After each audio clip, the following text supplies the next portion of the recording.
just popped off.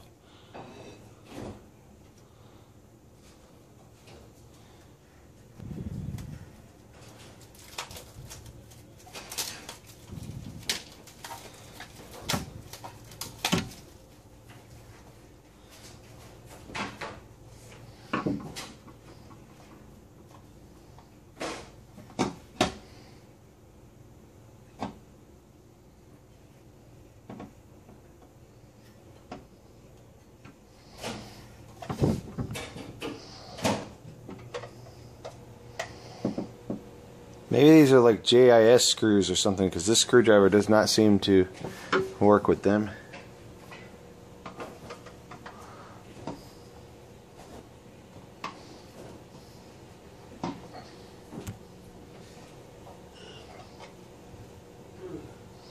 They look like Phillips, and this can definitely reach, but it doesn't turn them at all.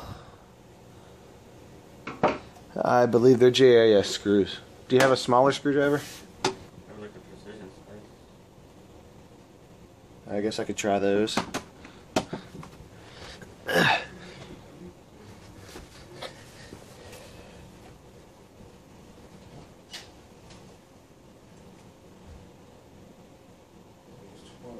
Why, thank you, David.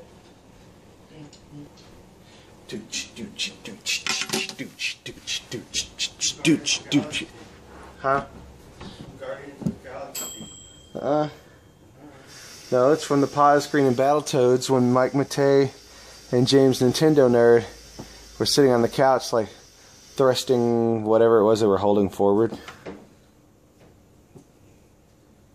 don't remember what it was. I can't tell if this is turning. I don't think it is.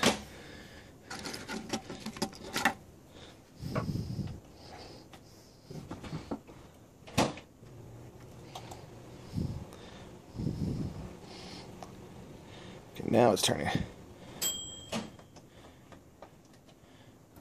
Yep.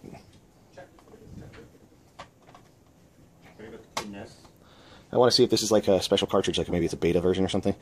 It has like a photocopy label on it. So I'm about to try and test it in there after I get it open, but the last screw is not giving me a problem. The other two turned easily enough.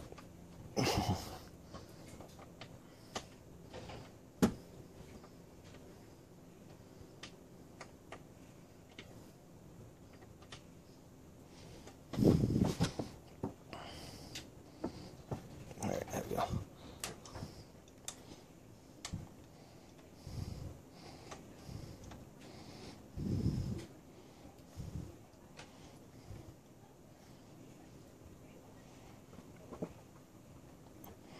I think it's turning. I don't know why this one turns so much more difficult than the other one. The other two. It's still turning, but barely, and it hurts. There we go. Finally. Yikes. I don't think I'm going to get the same torque when I put it back together. That's a very huge cartridge.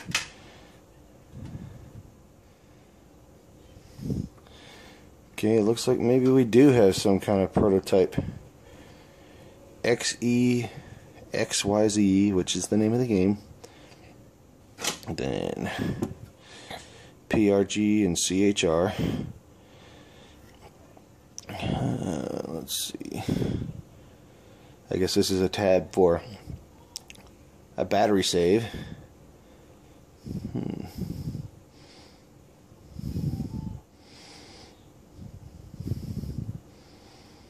Curious. Now, it doesn't have socketed ROMs. Stuff still looks to be wave soldered or soldered in a high volume manufacturing place, like, you know, a typical cartridge would. But most cartridges are far shorter than this. Most cartridges are only about this tall. And this cartridge looks like it has a lot of space for populating with other chips that this game doesn't use, so this would be a very expensive cartridge to manufacture all copies of game on that it doesn't use it on. Let's see. It says NES SK EEPROM 01, So it looks like it's meant to have EPROMs on it, so this does seem to be some kind of prototype or development board or something special, at least. Maybe engineering samples, or maybe this is what was sent out for review somewhere. As you can see, the label says, it's half of the label for Xexyz, or not Xexyz, Xexyz, I don't know how you're supposed to pronounce that. And it's obviously photocopied, it's upside down. This is a very clean cut here. I don't know why someone would cut it after the label was on there, unless maybe they thought they were uncovering a screw hole here at the injection molding point, which, I don't know, if they had assembled this, then they would know that's not a screw. And so I already knew that that was kind of strange and weird, and maybe they just made a bad photocopy that was the edge of the paper, and that's the reason why they didn't have the rest of the label to put on here. So, yeah, I found it at Blockbuster. Almost all of my games from Blockbuster back then said Game Boy on it, even games that weren't available on Game Boy. And so I have no idea why it says G-Boy, which, yeah, I guess it doesn't really say Game Boy, but, you know, I'm pretty sure that's what they were saying. And you can see the sticker underneath said T-Nintendo Xexyz. Well, there's another dash in there. And so, yeah, I don't know at what point they switched to saying G-Boy, but like I said, almost all of mine said that, so that doesn't really mean anything special. And no, I didn't really spend $2.99. I cleaned them out when everything was like 50 cents or something. And yeah, this has been sitting in my collection for years. I never opened it. Well, I never took Blockbuster's shrink wrap off. Obviously, this thing was never sealed or new in the first place. I never took their shrink wrap off until now, many years later. And we do seem to have a curious oddity. Next, I'll be trying it in the console. Okay, as you can see, it doesn't have the typical label back here about not using certain cleaners and stuff on it. And so it looks like it does have some other kind of label under here that probably shows like a, you know, property of whatever, you know, but I'm sure this was like a review copy or something sent out to someone. And I don't know if removing this belongs to sticker is going to show me what was actually under there, or if it's going to destroy it, but I'm going to try. Looks like maybe somebody already did try. I wonder if I should try steaming it or something first. Sorry, I'm laying on the floor here to do this because I don't have a stand for my phone's camera. It's looking through a glass table, and so I can't easily center anything. I guess over the years, this glue is almost, or the adhesive has almost turned to glue. No, not that those are two separate things. It doesn't feel sticky at all. So I believe it bonded with the plastic or the paper, or both. It does not feel like I'll ever get the opportunity to just peel it back, no matter how careful I am. Oh, no, it looks like it's peeling, and looks like I even see some strands of stretchy adhesive. Yeah, now I'm starting to feel sticky. Alright, there's the edge of the label underneath. Hopefully it's foil or something that will survive. Peeling off this top paper label.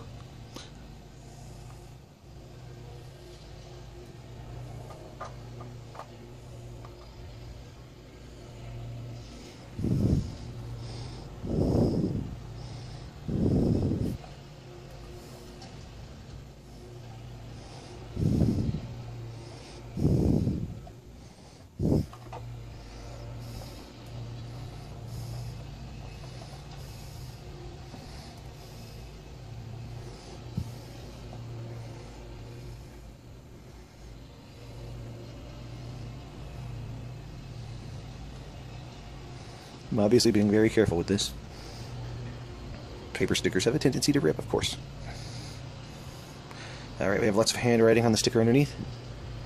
I don't know what kind of message my phone was just giving me, because when I looked at it, it was already disappearing, but I think it might have been saying that we're running out of storage for my ridiculously long videos.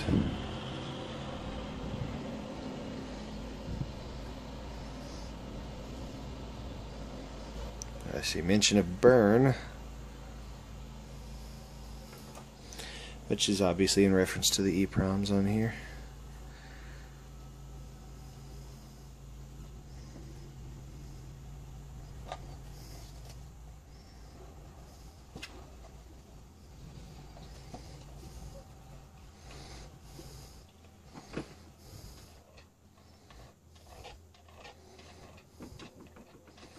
Just letting us try to break some of the adhesive bonds without putting any pressure. I'm just dragging it across. I do believe I see an address, 94110. I bet that's in Washington. No, that's California. Dr. Lilburn. I guess it wasn't a reference to burning of ROMs. Something Corporation, though. No, Lilburn, California. That's Drive. Something Drive, Lilburn, California. 30247. Looks like somebody tried to replace one address with another.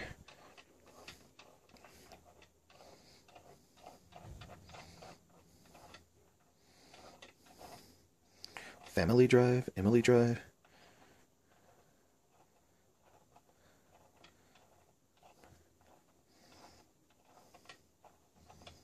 Of course, this game was developed by Hudson, but I believe Hudson is a Japanese company.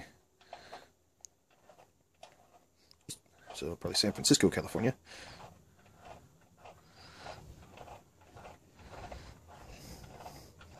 I don't know, because that's probably not enough room to write San Francisco. But it does end with Cisco, whatever it is. So there's some kind of a mark or a defect there, so I'm going to scrub the other way. Not really scrub, drag. Alright, let me see if that paper's coming up on the label. Looks like it is, so I'm going to start tearing from another direction.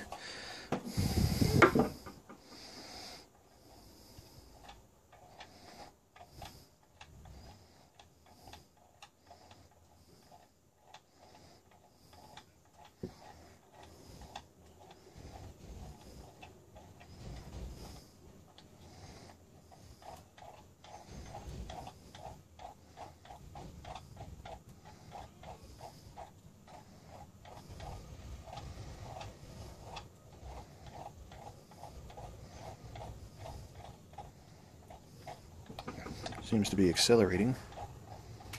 I'm trying not to tear any further from where it's already lifting the paper.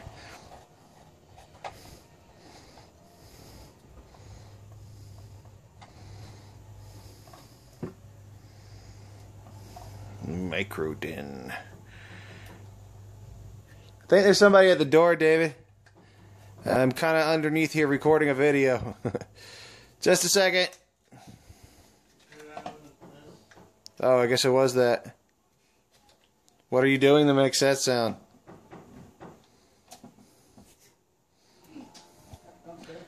Oh. Well, you're just weird then.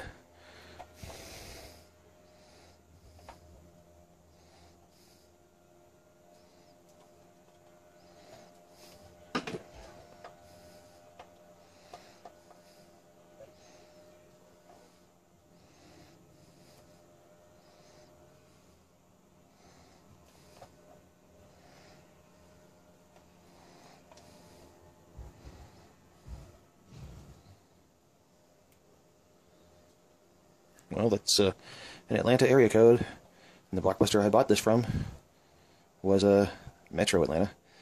I know I stopped at just about every Blockbuster video when they were clearancing out all their old games, and if I remember correctly, this one was either in Douglasville or Morrow, but I think it was probably in Morrow, because that's where I got the vast majority of them. And trying to lift it, remaining adhesive over here. This is very not sticky.